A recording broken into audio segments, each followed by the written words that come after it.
second son by Zelpha through Yaakov. Now, he was born on the 20th of Adar, 2199, which relates to the 23rd of March, 1562 BC. So, anyway, there's like Gad, there's not a lot about him. What is about him is very, very deep. We're going to talk about this tribe as the fact of their personalities, because they're very quiet. They went into, when they were marching in the wilderness, they were let me see, there's 41, let's see, it's right here. There's 41,500 as a tribe, numbered adults. And when they come out and they got into the land, there were 53,400. So they increased dramatically compared. They were the fifth largest tribe. And if you look at a map of Israel, it would be up north on the Mediterranean Sea. It would be up with Dan and Naphtali, up on the coast. And now the major city that's, one of the major cities that's there is Tyre.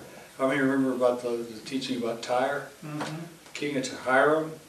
And we'll discuss that one later on, but there's several major cities right in there. Arco is one of them. There's a museum that Pastor Clint would like to go there because they keep a lot of artifacts and stuff in that area.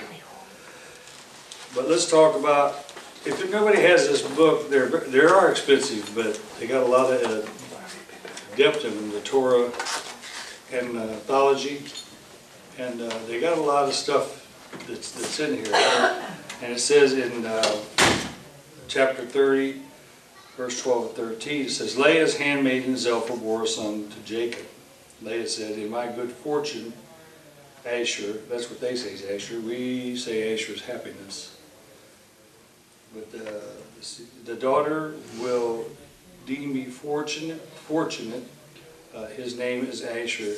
And she said, because she saw that her son's descendants would be fortunate and blessed by God for the good fruit which grew in their portion of the Holy Land.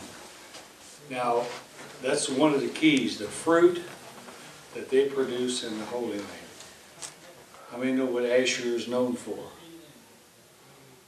They are the major production of olive oil in Israel, in the land, and in the world, in fact. They're very, very rich now. It's because it's cooler up there. And Asher's color is amber, and they said that also that at that time amber was one of the most valuable colored stones that they had.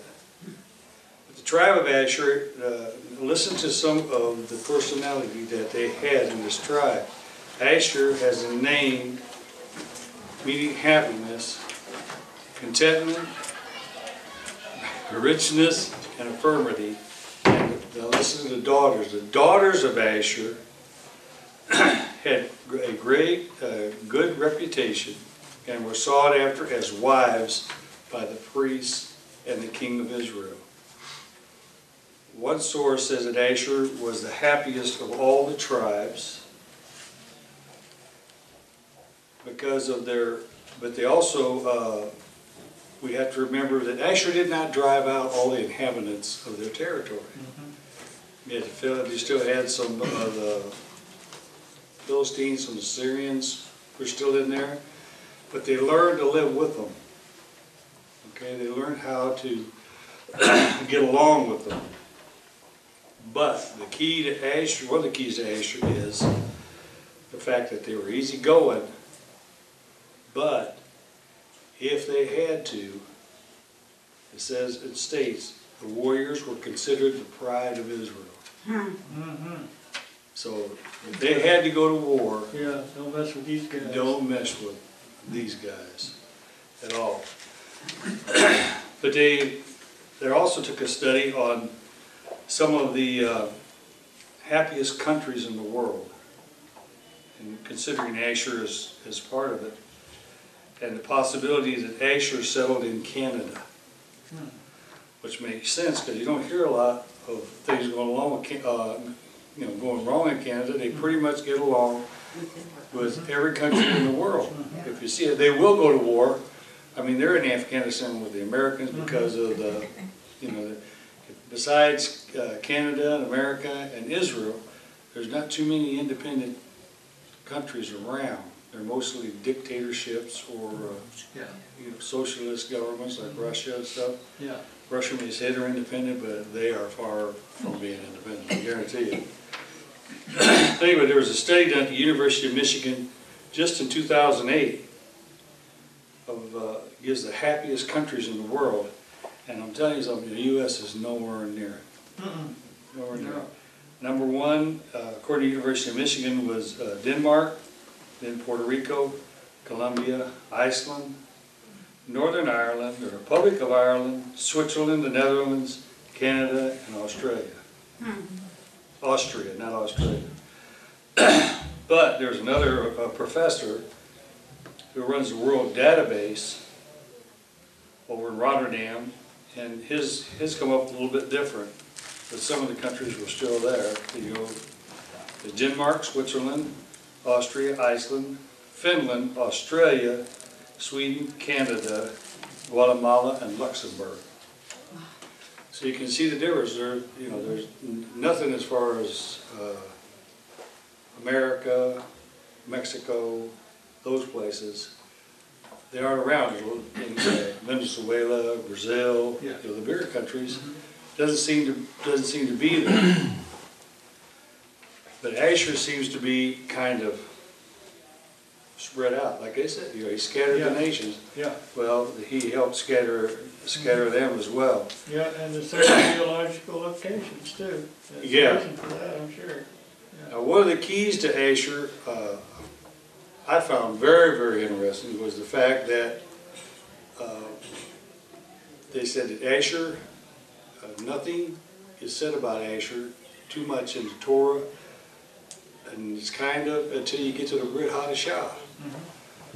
Then they're brought up again, but you'll never guess. It's very hard to guess as to where in the Brit Hadashah is brought up, because there was no judge, there was no king from Asher, there was no prominent Samson or anything like that in Asher, but it was a woman.